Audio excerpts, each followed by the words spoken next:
नमस्कार प्रिय भक्तों, आपका हमारे चैनल आरवी नई कहानियाँ में स्वागत है। आज सुनेंगे शुक्रवार के दिन संतोषी माता की व्रत कथा। तो चलिए इस कथा को प्रसन्नचित मन से हम सुनते हैं। शुक्रवार के दिन माँ संतोषी का व्रत पूजन किया जाता है। इस पूजा के दौरान माता की आरती पूजन तथा अंत में माता की कथा सुनी जाती है। बहुत समय पहले की बात है, एक बुढ़िया थी, उसके 7 बेटे थे। 6 बेटे कमाने वाले थे, जबकि एक बेटा निकम्मा था। बुढ़िया 6 बेटों की रसोई बनाती, भोजन कराती और उनमें से जो कुछ जूठन बचती वह 7वें को दे देती। एक दिन वह पत्नी से बोला, देखो मेरी माँ को मुझ पर कितना प्रेम है। वह बोली, क्यों नहीं, सबका जूठा जो तुमको रोज खिलाती है। वह बोला, ऐसा नहीं हो सकता, मैं जब तक अपनी आँखों से न देख लूं मान नहीं सकता। बहू हंसकर बोली, देख लोगे तब तो मानोगे। कुछ दिन बाद त्योहार आया। घर में 7 प्रकार के भोजन और चूरमे के लड्डू बने।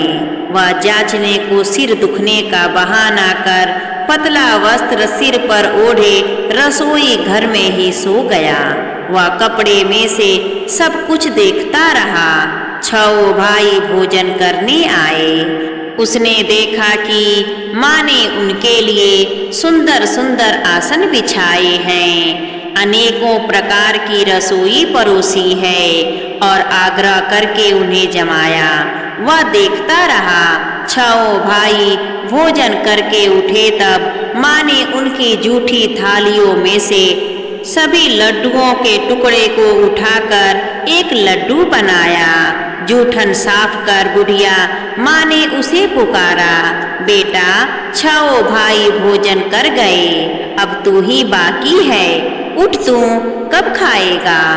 कहने लगा, माँ मुझे भोजन नहीं करना, मैं अब परदेश जा रहा हूँ। माँ ने कहा, कल जाता तो आज ही चला जा।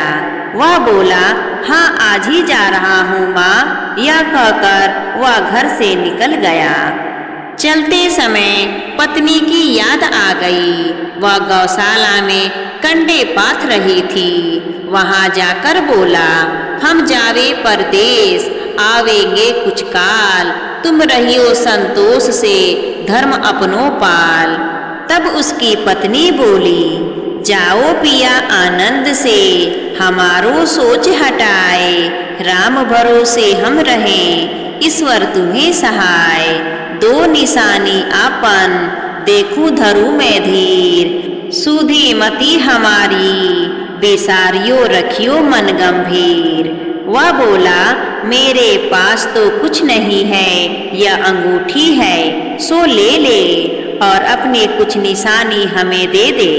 वह बोली, मेरे पास क्या है, यह गोबर भरा हाथ है।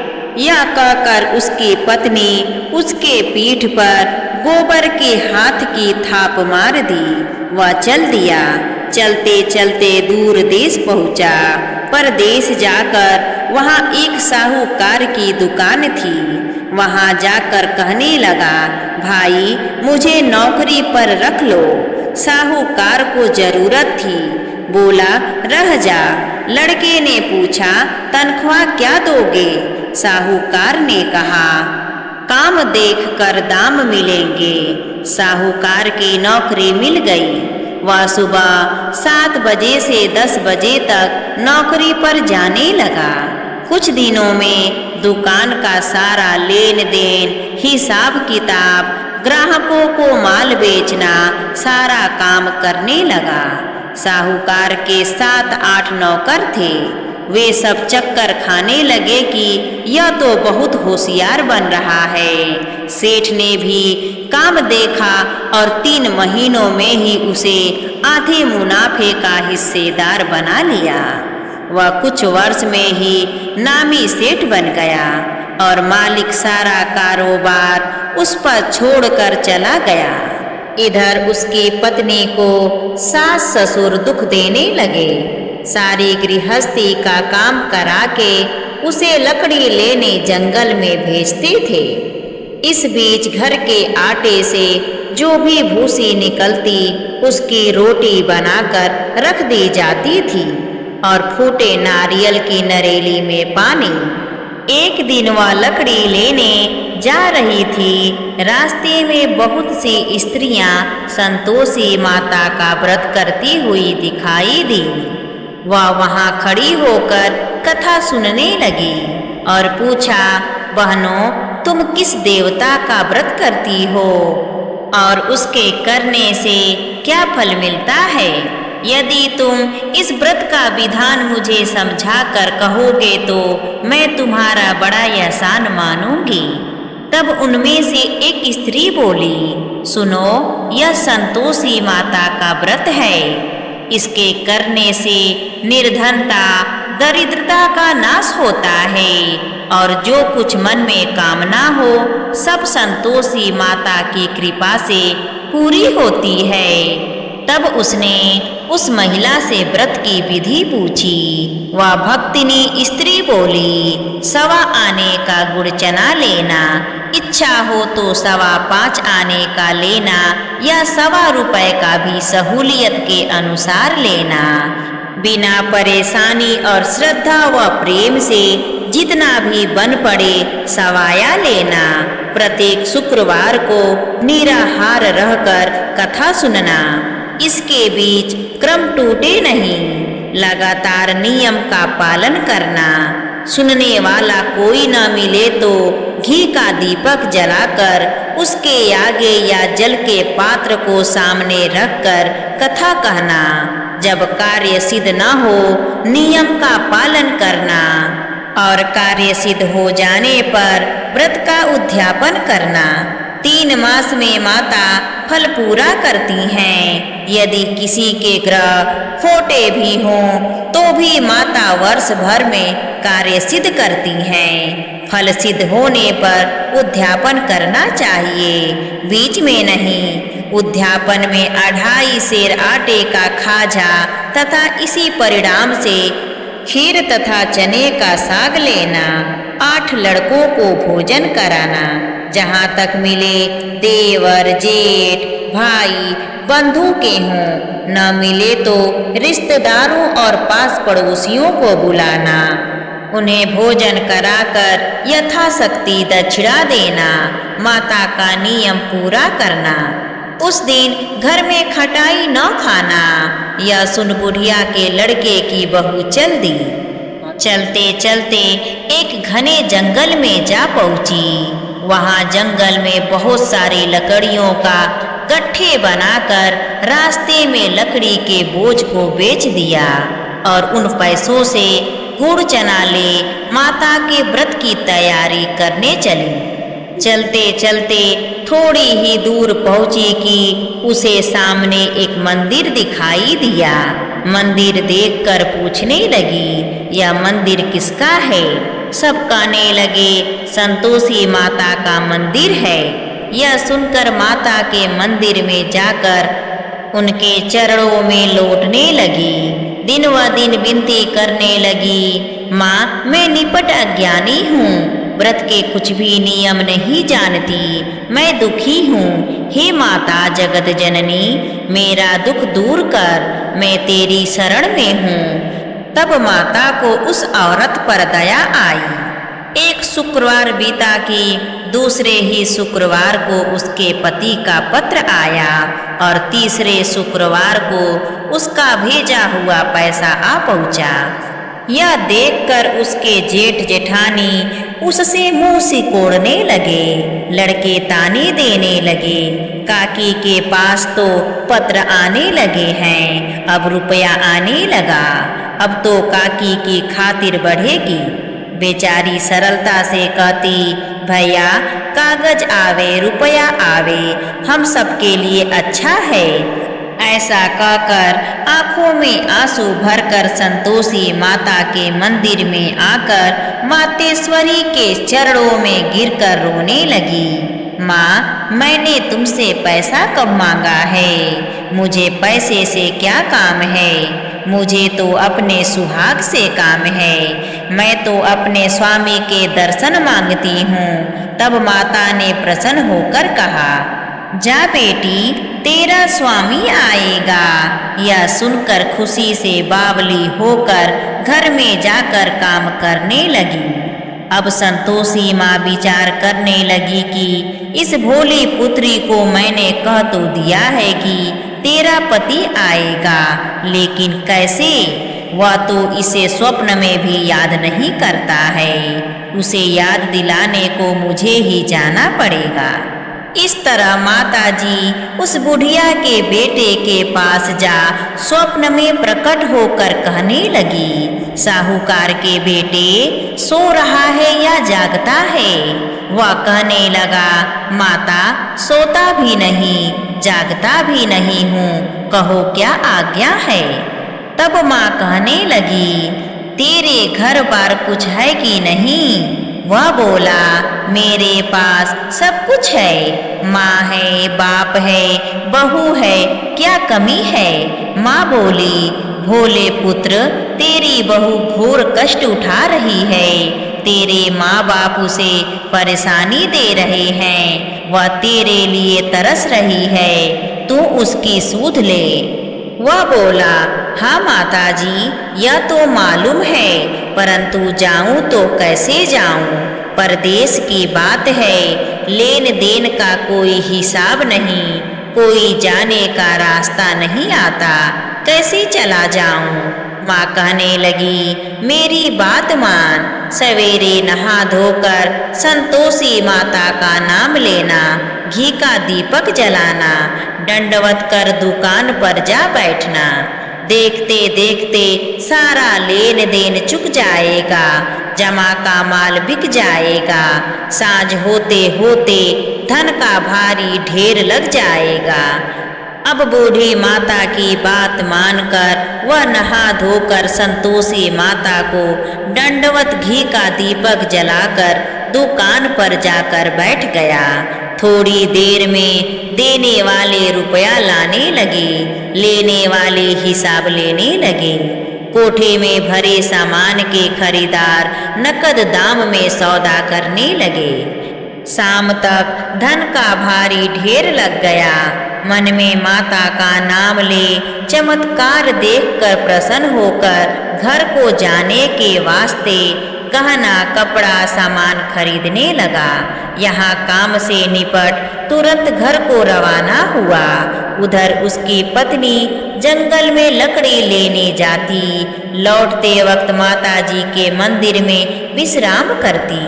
वह तो उसके प्रतिदिन रुकने का रोज स्थान ठहरा था। धूल उड़ती देख वह माता से पूछती है, हे माता, यह धूल कैसी उड़ रही है? माता कहती हैं, हे पुत्री, तेरा पति आ रहा है। अब तू ऐसा कर, लकड़ियों के 3 बोझ बना ले, एक नदी के किनारे रख और दूसरा मेरे मंदिर पर और तीसरा मेरे सिर पर। तेरे पति को लकड़ियों का गट्ठर देख मोह पैदा होगा, वह यहाँ रुकेगा, नाश्ता पानी खाकर माँ से मिलने जाएगा। तब तू लकड़ियों का बोझ उठाकर जाना और चौके में गट्ठर डालकर जोर से आवाज लगाना, लो सासू जी, लकड़ियों का गट्ठर लो, भूसी की रोटी दो, नारियल के नरेली में पानी दो, देखो आज मेहमान कौन आया है।